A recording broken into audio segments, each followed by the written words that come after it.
From বিধান market to Berlin. এবং যারা বলে না যে money can't buy happiness, money can buy. Hey Meta, start recording. When people say that adult money is dangerous, it's so true because it makes you do things like this.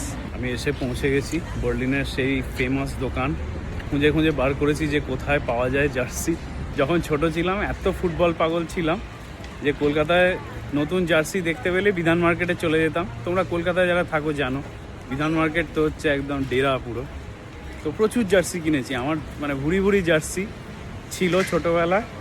তো বিধান মার্কেটে দরাদরি করতাম, 180-200 টাকায় দেবে না কেন। আজকে 120 ইউরো দিয়ে একটা জার্সি কিনলাম।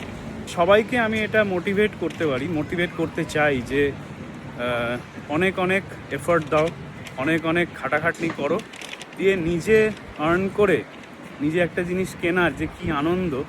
এই জন্য একটু টাকা থাকলে ভালো হয়, একটু টাকা থাকলে নিজের শখগুলো যেগুলো ছোটোবেলায় শখ ছিল সেগুলো তোমরা নিজেরাই পূরণ করতে পারবে এবং সেটাতে হেভি স্যাটিসফ্যাকশন হয়।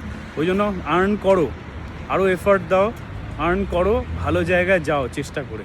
আমি ইউজুয়ালি জার্মানিকে সাপোর্ট করি, but this time it has to be Portugal, কারণ বর্দার টিম, বর্দা লাস্টবার খেলছে।